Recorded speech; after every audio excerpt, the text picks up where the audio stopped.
नमस्कार, स्वागत है आपका हमारे चैनल कथा जगत में। आज हम आपको सुनाने जा रहे हैं अर्जुन और भगवान शिव का अनोखा संग्राम। महाभारत के युद्ध की आहट दूर से सुनाई दे रही थी। कौरव और पांडव दोनों ही युद्ध की तैयारी में जुटे थे, लेकिन अर्जुन जानते थे कि केवल धनुर्विद्या से यह युद्ध नहीं जीता जा सकता। उन्हें चाहिए था एक ऐसा दिव्य अस्त्र जो दानवों, देवताओं और समस्त लोकों में बेजोड़ हो। पशुपतास्त्र, भगवान महादेव का सबसे प्रचंड अस्त्र। अर्जुन भगवान श्री कृष्ण के मार्गदर्शन में हिमालय की गहराइयों में एकांत स्थान खोजकर कठोर तपस्या में लीन हो गए। दिन, हफ्ते, फिर महीने बीत गए। वह न दिन का सुख देखते न रात की ठंडक महसूस करते। शरीर क्रश हो गया, लेकिन मन एक ही ध्येय पर केंद्रित था, महादेव के दर्शन और वरदान। एक दिन जब सूर्य अस्त होने को था, अचानक जंगल की नीरवता चीरती हुई गांव वालों की चीखें गूंज उठी। एक विशाल दैत्य मुग्धासुर अपने क्रोध से पेड़ों को जला रहा था।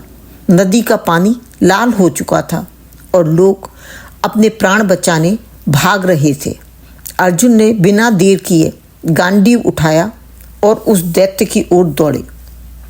लेकिन तभी सामने से एक बलिष्ठ शिकारी प्रकट हुआ। माथे पर भस्म, गले में जंगली फूलों की माला, बाघ की खाल कमर पर और हाथ में धनुष। वह बोला, रुक जाओ, यह मेरा शिकार है। अर्जुन ने उत्तर दिया, नहीं, यह अधर्म का अंत करना मेरा धर्म है। दोनों ने एक साथ तीर चलाया। राक्षस भूमि पर गिर पड़ा। लेकिन अब विवाद यह था, शिकार किसने मारा।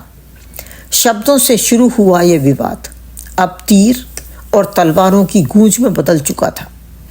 अर्जुन ने अपनी पूरी सामर्थ्य झोंक दी। गांडीव के तीर, भाले की मार, तलवार की धार, सब कुछ आजमा लिया, पर शिकारी की ताकत असीम थी।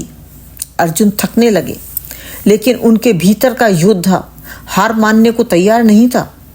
उन्होंने मन ही मन प्रार्थना की, हे महादेव, यदि आप हैं तो मेरी रक्षा करें। अचानक शिकारी के चेहरे पर एक अद्भुत मुस्कान आई और फिर उसका रूप बदलने लगा। माथे पर चंद्रमा, गले में नाग, जटाओं में गंगा, हाथ में त्रिशूल।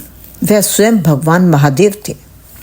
महादेव, पार्थ, तुमने साहस, दृढ़ निश्चय और धर्म के लिए अडिगता दिखाई है। तुम मेरी परीक्षा में सफल हुए हो। उन्होंने अपने त्रिशूल से एक दिव्य शस्त्र प्रकट किया। उसके चारों ओर अग्नि और प्रकाश का मंडल था। यह पशुपतास्त्र था। इसके एक प्रहार से संपूर्ण सृष्टि नष्ट हो सकती है। इसे केवल धर्म की रक्षा के लिए ही प्रयोग करना।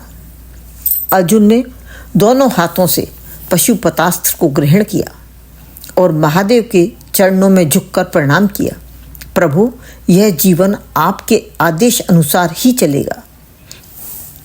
महादेव मुस्कुराए और फिर अदृश्य हो गए। इस प्रकार अर्जुन को मिला वह अस्त्र जो आने वाले महाभारत युद्ध में पांडवों की जीत का गुप्त आधार बनने वाला था। अगर आपको ये पौराणिक कथा अच्छी लगी हो तो लाइक करें, शेयर करें और सब्सक्राइब करें कथा जगत चैनल को, क्योंकि अगली कहानी और भी दिव्य होगी। धन्यवाद।